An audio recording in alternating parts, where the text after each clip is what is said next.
pembelajaran Bahasa Indonesia dengan materi pokok yaitu teks ceramah.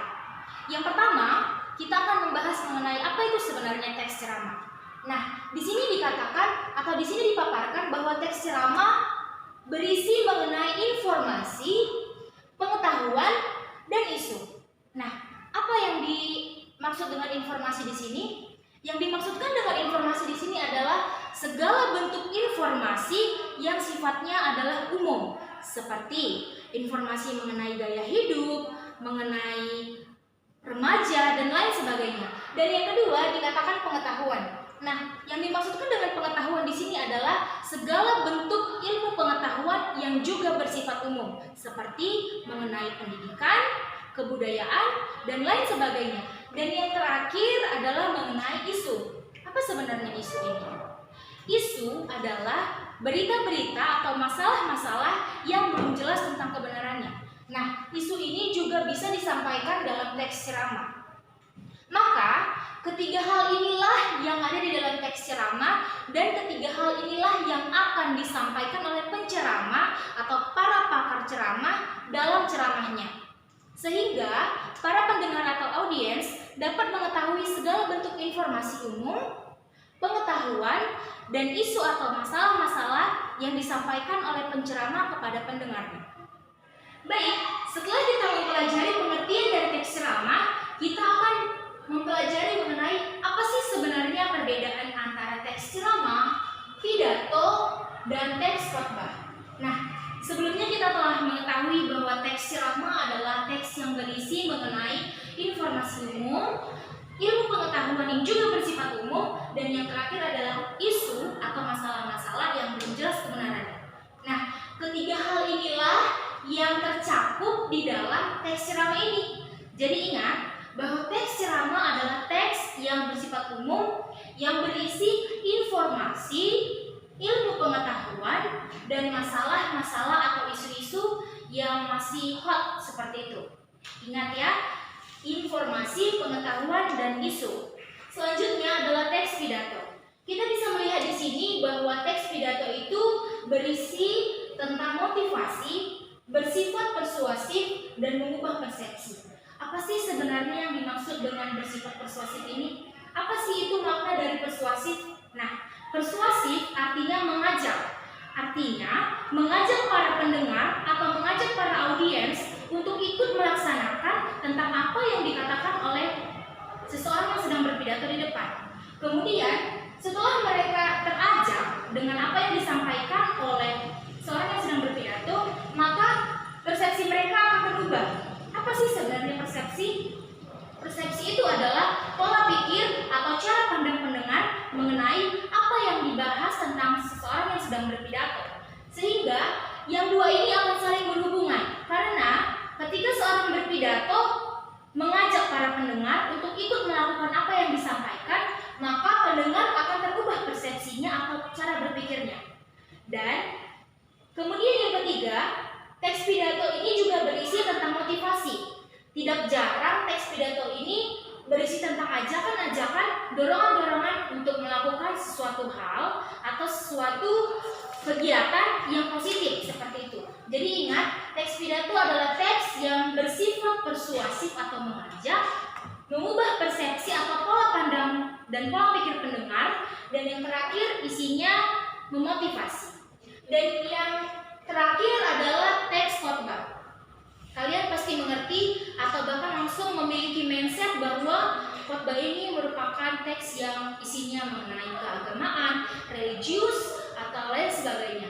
Nah, di sini dikatakan bahwa teks khotbah adalah teks yang mengandung unsur keagamaan, ajakan memperkuat keimanan, dan praktik beribadah. Yang dimaksudkan dengan keagamaan di sini adalah segala bentuk permasalahan atau segala bentuk pembahasan yang mengandung unsur-unsur agama, seperti bagaimana sebenarnya keagamaan di dalam agama Kristen, bagaimana sebenarnya di dalam agama Islam, dan lain sebagainya. Dan yang kedua adalah ajakan untuk memperkuat keimanan.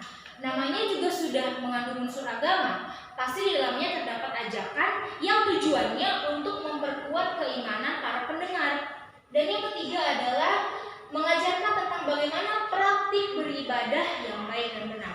Jadi ingat bahwa teks khotbah adalah teks yang mengandung unsur keagamaan dan berisi mengenai ajakan-ajakan untuk memperkuat keimanan, dan yang terakhir adalah mengajarkan bagaimana sebenarnya praktik beribadah yang baik dan benar. Yang selanjutnya kita akan membahas apa saja sebenarnya struktur dari teks ceramah. Perhatikan, yang pertama adalah pembuka atau tesis. Pembuka atau tesis ini berisi mengenai pengenalan informasi, pengetahuan, atau isu. Nah, pembuka atau tesis ini berisi mengenai pengenalan bagaimana sebenarnya atau apa yang akan dibahas di dalam teks tersebut. Nah, ingat juga bahwa pembuka atau tesis ini berada di awal paragraf dalam teks. Kemudian yang kedua adalah berisi mengenai bagaimana pandangan dari penceramah mengenai topik yang akan dibahas di dalam ceramah tersebut.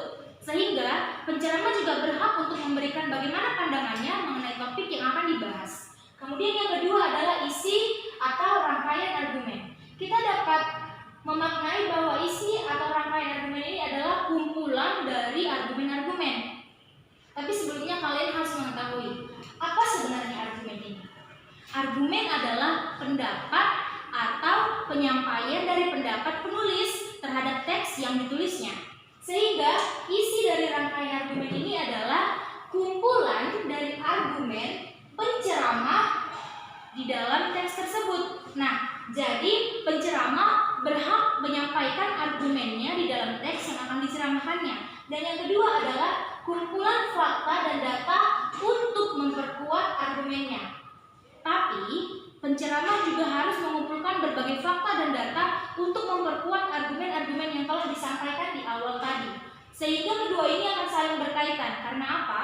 Ketika seorang penceramah memberi argumen di dalam teksnya, maka ia akan memberi fakta atau data untuk membuktikan argumen-argumen yang disampaikannya. Dan yang terakhir adalah penutup atau penegasan kembali. Dari kata penegasan kembali kita dapat memaknai bahwa bagian ini adalah bagian menegaskan kembali apa yang telah disampaikan dari awal sampai akhir tadi. Tujuannya adalah yang pertama untuk menegaskan informasi kembali dari apa yang disampaikan si penceramah di dalam teksnya tersebut. Dan yang kedua adalah meluruskan kekeliruan pendengar. Nah, sebagai pendengar, kita hanya sebagai pendengar. Ingat, kita hanya sebagai pendengar. Kita tidak mengetahui pasti atau kita tidak mengetahui sesuai dengan apa yang dipikirkan oleh penceramah, sehingga terdapat kekeliruan dari pendengar tersebut. Nah, tugas dari penceramah adalah meluruskan segala bentuk kekeliruan atau segala bentuk ketidakpahaman pendengar di dalam teks ceramah tersebut. Dan ingat bahwa penutup ini merupakan simpulan atau bagian teks yang berada di akhir paragraf. Nah, yang terakhir adalah kita akan membahas apa-apa saja kaidah kebahasan dari teks ceramah. Kita dapat melihat bahwa yang pertama adalah menggunakan kata ganti orang pertama jamak.